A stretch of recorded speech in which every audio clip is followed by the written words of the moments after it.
মানিকচকের মথুরাপুর শঙ্করটোলা গ্রামে ভয়াবহ অগ্নিকাণ্ডের জেরে ভস্মীভূত 4টি বাড়ি, ক্ষতিগ্রস্ত আরও 4টি। ঘটনার সম্পর্কে জানা গিয়েছে বুধবার দুপুরে বাড়িতে রান্না করছিলেন গোবিন্দ মণ্ডলের বৌমা। সেই সময় তার রান্নাঘর থেকে এই অগ্নিকাণ্ডের ঘটনা ঘটে। পরবর্তীতে সেই আগুন তার বাড়ি থেকে আরও 3টি ভাইয়ের বাড়িতে ছড়িয়ে পড়ে। মুহূর্তের মধ্যে ছুটে আসেন পার্শ্ববর্তী বাসিন্দারা। পার্শ্ববর্তী ফুলহর নদী এবং নলকূপের মাধ্যমে চলে আগুন নেভানোর প্রক্রিয়া। প্রায় 1 ঘন্টার প্রচেষ্টায় নিয়ন্ত্রণে আসে আগুন। তারপর ঘটনাস্থলে পৌঁছয় দমকল বাহিনী। অগ্নিকাণ্ডের খবর পেয়ে ঘটনাস্থলে ছুটে আসেন সিপিএম নেতা দেবজ্যোতি সিনহা। ক্ষতিগ্রস্ত পরিবারের পাশে দাঁড়ান এবং প্রশাসনিক সহায়তা যেন পায় তার জন্য ব্লক ও জেলা প্রশাসনকে বিষয়টি জানানো হয়েছে। পাশাপাশি বিজেপির সরকার ইস্তেহার মোতাবেক মানিকচকে যাতে দমকল কেন্দ্র স্থাপন করে তার দাবি জানিয়েছেন তিনি। আরও আপডেট থাকতে আমাদের ভিডিও শেয়ার ও ফেসবুক পেজটিকে লাইক করে ফলো করে দিন। কোনটা লাগলো কিভাবে? আগুনটা তো আমি বাড়িতে ছিলাম না কাকা, জমিতে গিয়েছিলাম আর বাড়িতে মনে হয় যে ভাত রান্না করছিল আর এইভাবে কিরকম লাগলো কাকা আমি একটা জানি না। আমি কি কি ক্ষতি হয়েছে বাড়িতে? ক্ষতি আমার 10 কুইন্টাল গম ছিল কাকা, আর অনেক কিছু ছিল, সাইকেল মাইকেল অনেক কিছু ছিল ঘরে। 10 কুইন্টাল গম, অনেক ঘরে সব সামান ছিল, অনেক কিছু ছিল। সমস্তটাই পুড়ে গেছে, সমস্ত কিছুই বের করতে পারেনি। বের করা যায়। আগুন কিভাবে নিয়ন্ত্রণে আনলেন, নিভালেন কিভাবে? এইভাবে সব ছেলে পিলে জল দিতে লাগলো, ঘর টানাটানি করতে লাগলো। কি জানাবেন প্রশাসনের কাছে, কি আবেদন জানাবেন? সরকারের কাছে কি আবেদন জানাবেন? সাহায্যের করতে হয় বাবু। কার বাড়িতে আগুনটা লেগেছিল? গোবিন্দ মণ্ডল, হ্যাঁ, প্রথম গোবিন্দ মণ্ডল থেকে আর অতুল মণ্ডল, হেমন্ত মণ্ডল, বিকাশ মণ্ডল, 4 ভাইয়ের বাড়ি। 4 ভাইয়ের বাড়িতে আগুন হয়েছে। 4 ভাইয়েরই ক্ষতি হয়েছে, গোবিন্দর সবটাই শেষ হয়ে গেছে। আপনার নাম? আমার নাম গোবিন্দ মণ্ডল। এটা লাগলো কিভাবে? রান্না করছিল, রান্না করতে গিয়ে কিভাবে কোনো মতো হয়তো বাড়ির ঘর থেকে বেরিয়ে গেছিলো, তারপর আগুন উঠেছে। ও বাইরে এসে দেখে যে আগুন লেগে গেছে, তখন চিৎকার করে, তখন মানুষজন এসে জড়ো হয়, উদ্ধার করে। কার বাড়ি থেকে আগুনটা লেগেছে? লেগেছে গোবিন্দ মণ্ডলের বাড়ি থেকে। গোবিন্দ মণ্ডলের বৌমা রান্না করছিল। তারপরে ওর বাড়ি থেকে আর কটা বাড়িতে আগুন লেগেছে? বাবারা 4 ভাই, গোবিন্দ মণ্ডলের 4 ভাই, ওই 4 ভাই ক্ষতিগ্রস্ত, ব্যাপক ক্ষতিগ্রস্ত। কিভাবে? বাড়ির কি কোনো কিছু আছে না সমস্তটাই পুড়ে গেছে? সমস্তটাই পুড়ে গেছে তো শেষের দিকে। কি ক্ষতি হয়েছে? ক্ষতি হলো গম ছিল, কৃষকের বাড়ি গম মোটামুটি 15-20 কুইন্টাল গম। তারপরে ঘরে ছিল পেঁয়াজ ছিল 15-20 কুইন্টাল পেঁয়াজ। তারপরে গরুর যাবতীয় খাবার, এই যে রান্না করার জন্য যে জ্বালানি, সমস্ত কিছুটাই পুড়ে গেছে।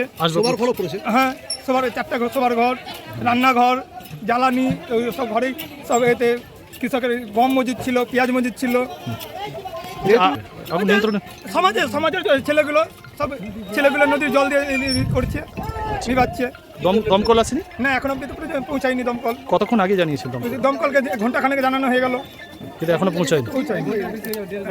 দমকল আগে আসলে সুবিধা হতো, হয়তো কিছু বাঁচত। কি আবেদন জানাবেন? ক্ষতিগ্রস্ত পরিবারকে দেখা হোক, সাহায্য প্রার্থনা করছি। এখন স্বাধীন অবস্থায় আছে। হ্যাঁ, আমার নাম? আমার নাম প্রীতিশ্বর মণ্ডল।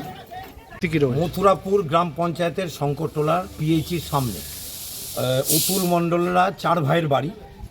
তাদের বাবার নাম সবারই হচ্ছে মৃত ছেদি মণ্ডল, আর বিবেক মণ্ডল, তাদের বাবার নাম মৃত বুদ্ধ মণ্ডল, তারাও 4 ভাই। মোট 8টা বাড়ি আগুনে পুড়ে গেছে। এবং সম্ভবত যা বলছে ওরা বয়ান অনুযায়ী যে রান্নাঘর থেকে এই আগুনটা লেগেছে। এখন এই সমস্ত এলাকা হচ্ছে টাটির বাড়ি আছে, এখনও সরকার এদেরকে আবাস তালিকায় নাম অন্তর্ভুক্ত করেনি। নদীর ধারে, যেহেতু ফুলর নদীর ধারে একদম বাড়ি, সেই কারণে হচ্ছে যে এই আরও কিছু ক্ষয়ক্ষতি বড় হতে পারত, সেটা কিন্তু বেঁচে গেল। মূলত গ্রামবাসীরাই নদী থেকে জল তুলে, টিউবওয়েল থেকে জল তুলে বাড়িগুলোতে আগুনটা নিভিয়েছে। এখন গমের সময় প্রচুর যে গমের ভুসা থাকে, সেই তুষ, সেগুলোতে আগুন লেগেছিল। পেঁয়াজের অনেক ক্ষয়ক্ষতি হয়েছে, বাড়িঘর থেকে সেইভাবে কোনো জিনিসপত্র বের করতে পারেনি। ফলে এখানে দাঁড়িয়ে আমরা তো বারবার সিপিআইএমের পক্ষ থেকে দাবি করে আসছি যে আগের সরকারকেও আমরা 15 বছর ধরে বলছি যে দমকল কেন্দ্র মানিকচকে একটা অবিলম্বে করতে হবে। তাহলে মানিকচক, রতুয়া এই অঞ্চলগুলোতে প্রচুর পাট চাষ হয় এবং পাটের দাম যেহেতু এখন চাষিরা ভালো পাচ্ছেন, ব্যাপক হারে পাট চাষ হয়। তাহলে পাট এই দাহ্য পদার্থ বেশি, একটু আগুন লাগলেই পুড়ে যায়। এই শঙ্করটোলাতে আমার মনে পড়ছে যে এই 6 মাসের মধ্যে 2-3 বার আগুন লেগে গেল। ফলে স্থায়ী দমকল কেন্দ্র গড়ে তোলার ব্যাপারে নতুন সরকার উদ্যোগ নিক, মথুরাপুরেই হোক, কারণ মথুরাপুরে হলে রতুয়া, মথুরাপুর, ভূতনি, মানিকচক, দিয়ারা এই জোনটা হচ্ছে আগুন লাগার মানে প্রবণ এলাকা।